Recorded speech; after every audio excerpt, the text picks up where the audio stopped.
Bismillahirrahmanirrahim. Assalamualaikum warahmatullahi wabarakatuh.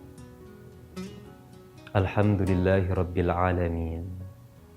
Wassalatu wassalamu ala sayyidil awwalin wal akhirin, nabiyyina wa maulana Muhammadin wa ala alihi wa ashabihi ajma'in. Amma ba'd. Setia TV yang berbahagia dimanapun Anda berada. Alhamdulillah, kita kembali bisa bersama-sama mengaji dan mengkaji di program kesayangan kita, Titian.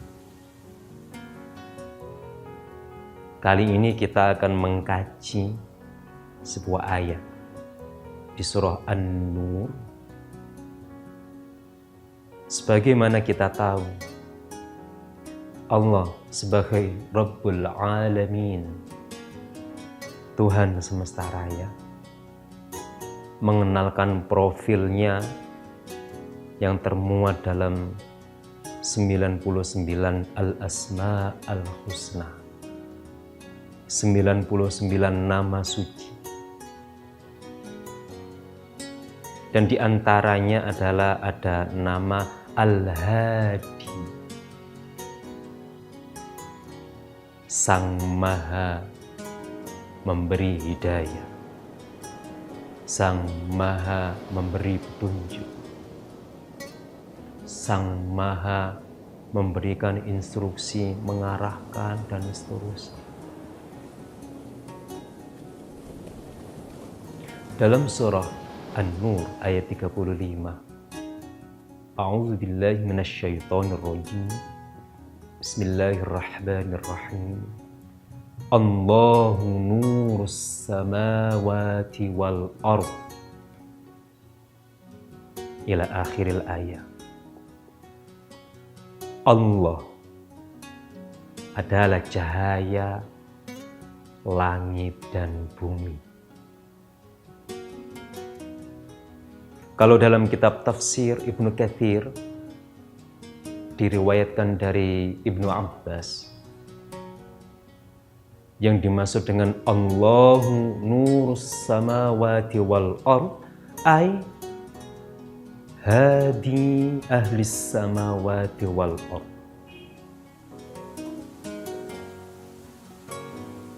Allah adalah satu-satunya zat yang memberikan petunjuk, memberikan arahan kepada seluruh penghuni langit dan seluruh penghuni bumi. Dan Allah lah yang mengatur semuanya, sistem tata semesta raya. Al-Hadi. Nah, sebagai Sang Maha memberikan petunjuk, kita sebagai manusia sesungguhnya juga selalu mendapatkan petunjuk oleh Allah Subhanahu wa Ta'ala. Hanya saja dalam banyak kesempatan manusia itu tak mau tahu dengan petunjuk yang Allah anugerahkan, Allah bersipkan dalam hati pikiran dia. Ketika kita berbicara tentang petunjuk Allah, maka kita akan teringat dengan istilah wahyu. Wahyu. Dan dalam satu kesempatan, dalam pengajian saya itu pernah ditanya oleh salah satu audiens, Pak Ustadz, malaikat Jibril itu kan sebagaimana kita tahu itu mendapat amanah dari Allah Subhanahu wa Ta'ala untuk menyampaikan wahyu. Sementara kita tahu bahwa hari ini Pak Ustadz, wahyu baginda, maksud kami baginda Nabi Sallallahu Alaihi Wasallam itu sudah ribuan tahun yang lalu wafat. Artinya wahyu kepada baginda sudah terhenti total. Lalu Pak Ustadz, amanahnya malaikat Jibril saat ini itu apa?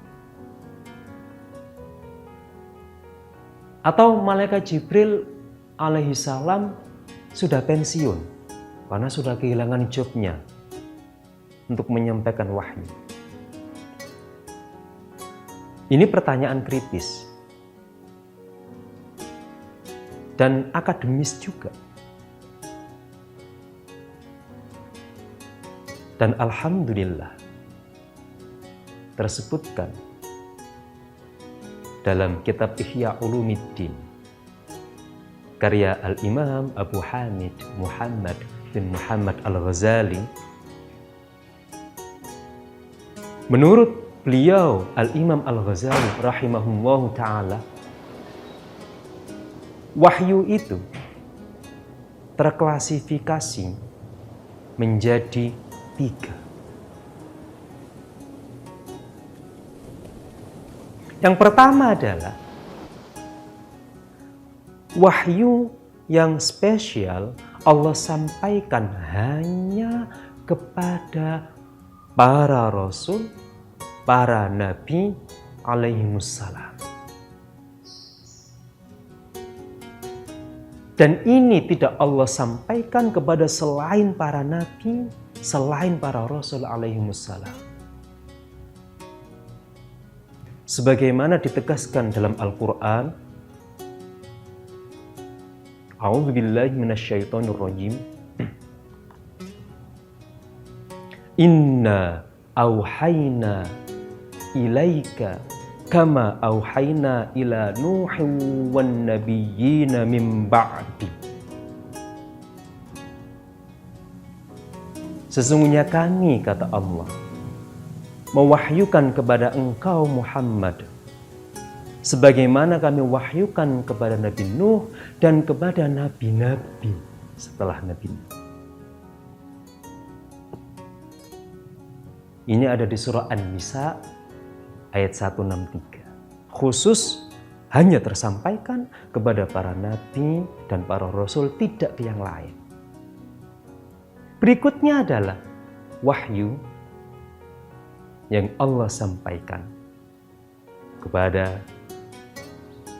makhluknya yang berakal. Loh, selain nabi dan rasul itu punya peluang nerima wahyu dong. Jangan kemana-mana, bolo. Akan kita lanjutkan setelah ini.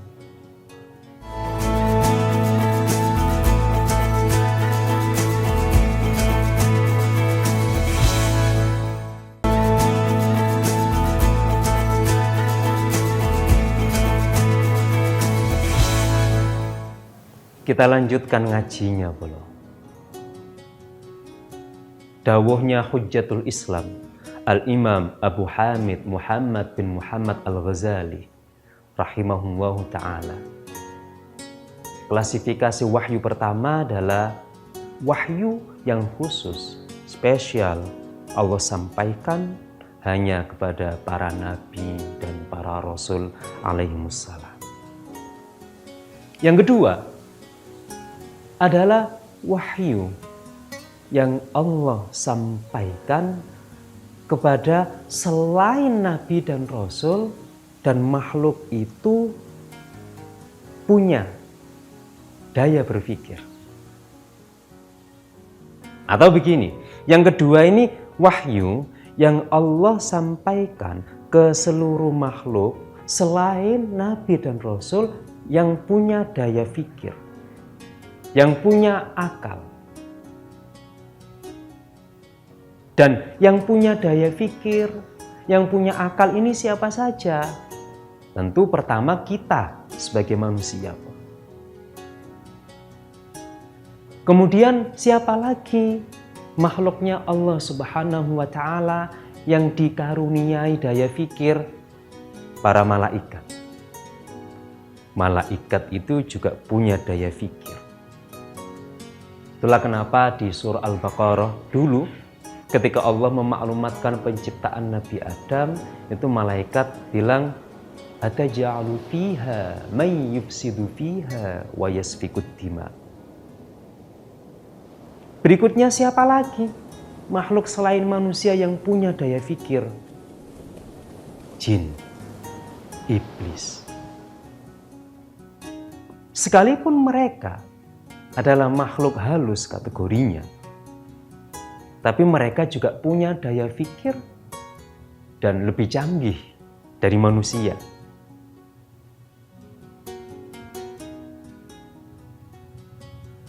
Yang kedua, wahyu kategori kedua adalah wahyu yang Allah sampaikan kepada makhluknya yang punya daya fikir selain para nabi dan para rasul alaihimussalam.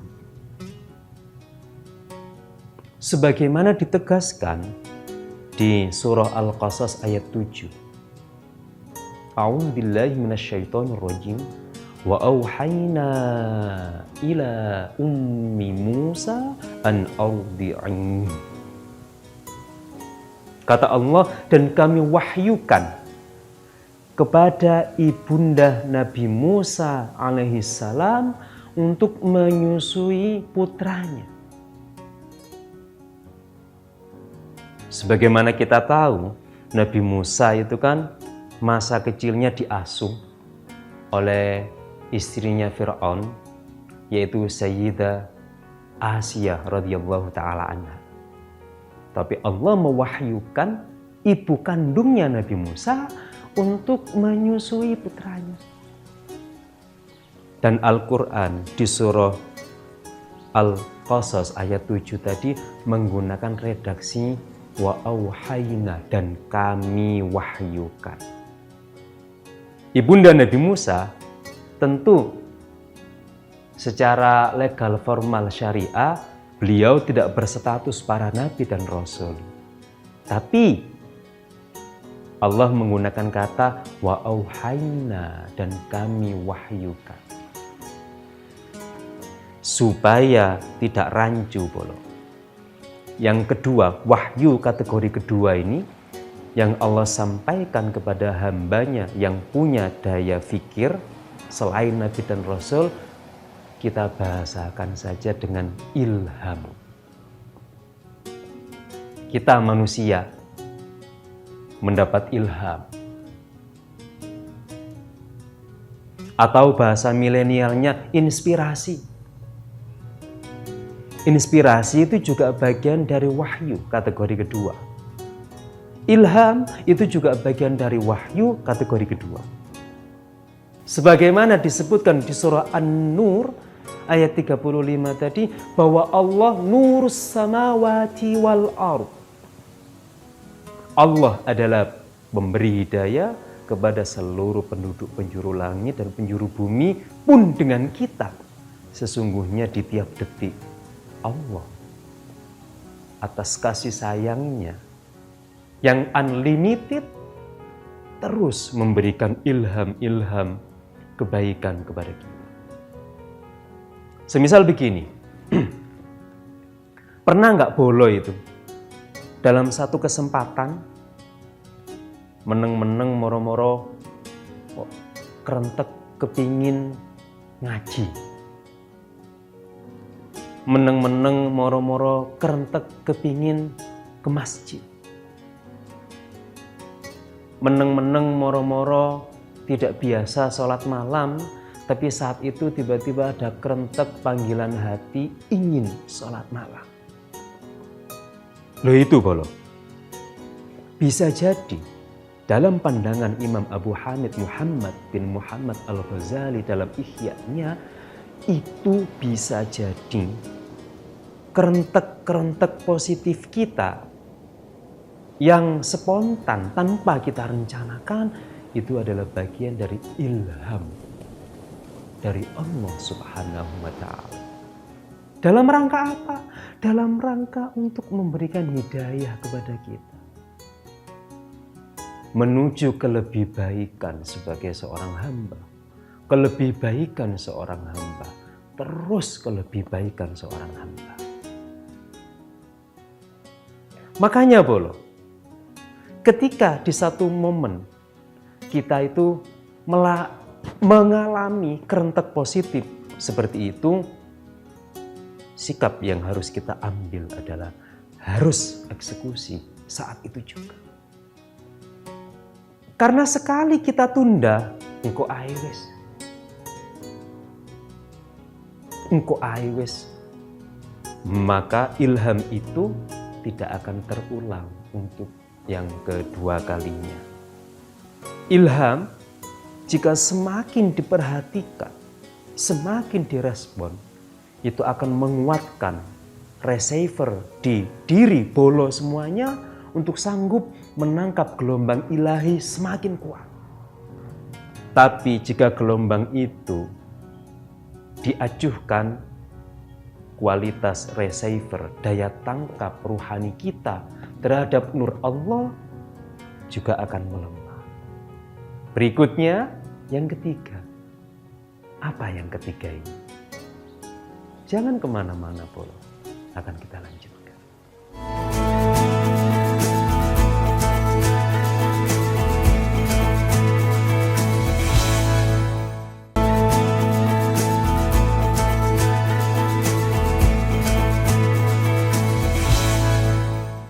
Kita lanjutkan ngaji kita di program titian, Polo. 1 tadi, wahyu yang hanya khusus disampaikan kepada para nabi dan para rasul alaihi salam. Yang kedua adalah yang disampaikan kepada makhluk Allah yang punya daya fikir selain nabi dan rasul. Kita berada di situ, di kategori wahyu yang kedua, atau kita bahasakan ilham.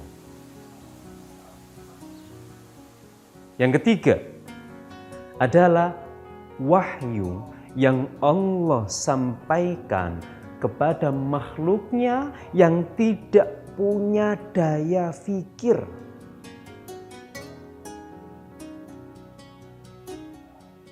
Siapa mereka yang tidak punya daya fikir? Hewan, tumbuhan, planet, bintang, semuanya entitas yang ada di semesta raya ini semuanya berdasar wahyu yang telah ditetapkan oleh Allah.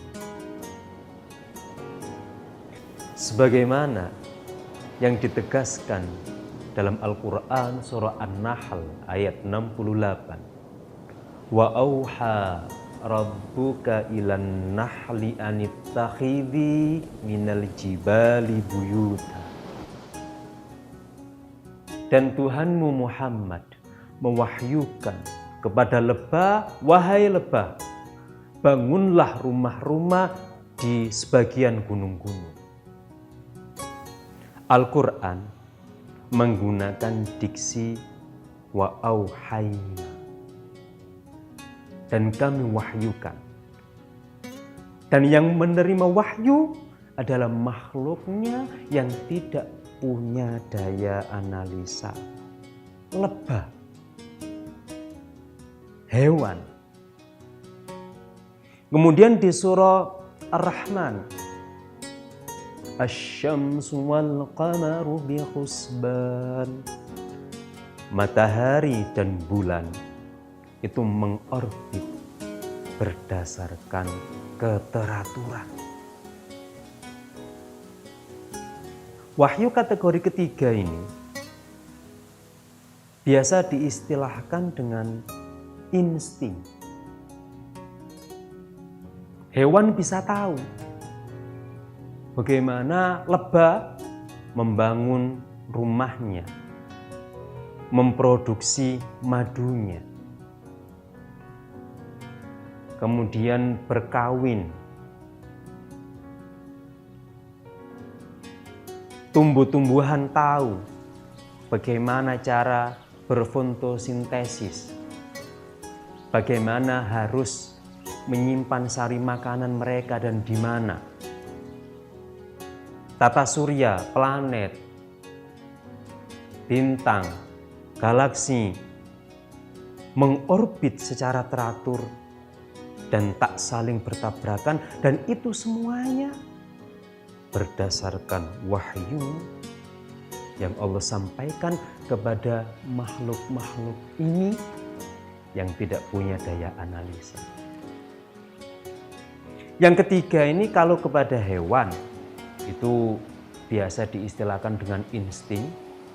Kalau kepada tumbuhan dan materi semesta raya itu biasa diistilahkan dengan sunnatullah atau hukum alam.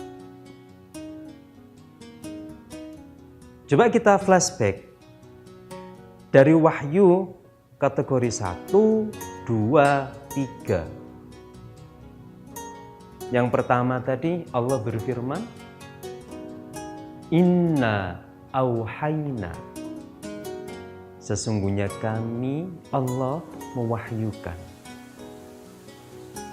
Yang kategori kedua, Al-Quran juga menggunakan bahasa wa auhayna ila ummi Musa, dan kami wahyukan. Kategori ketiga, wa auha rabbuka ilan nahli ila akhiril ayat. Ketiga-tiganya tadi meskipun receiver wahyu yang menerima wahyu berbeda-beda, tapi Al-Quran menggunakan kata yang sama, auha yuhi, mewahyukan.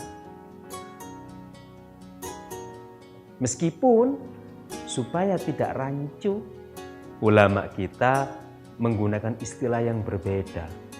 Wahyu pertama disebut wahyu, yang kedua disebut ilham, yang ketiga disebut dengan gharizah atau insting atau sunnatullah, hukum semesta raya. Itulah bolo. Maka sesungguhnya Allah itu nyata. Nurus samawati wal ardi. Surat An-Nur ayat 35, nyata bahwa Allah lah cahaya langit dan bumi. Karena keberlangsungan semesta raya ini semuanya berdasarkan keputusannya. Maka pertanyaan tadi, apakah malaikat Jibril sudah pensiun? Justru malaikat Jibril lah yang mendapat amanah paling luar biasa dari Allah Subhanahu wa Ta'ala. Malaikat Jibril lah malaikat yang tak pernah pensiun, karena beliau adalah manajer tata semesta raya. Dan pada akhir zaman nanti, sebagian ulama ahli tafsir berpendapat malaikat Jibril lah termasuk panitia kiamat. Gitu bolo ya. 3 wahyu yang mungkin kita dapatkan dan pasti kita dapatkan. Karek gelem opo gak perhatian. Perhatikan bisikan hati yang murni, yang suci. Bisa jadi itulah cara Allah menuntun kita supaya lebih baik, supaya terselamat, dan pada akhirnya mendapatkan rahmatnya dalam pelukan kasih sayang. Semoga bermanfaat. Terima kasih telah setia menyaksikan. Insya Allah jumpa kembali di episode berikutnya. Ihdinas siratal mustaqim. Wassalamualaikum warahmatullahi wabarakatuh.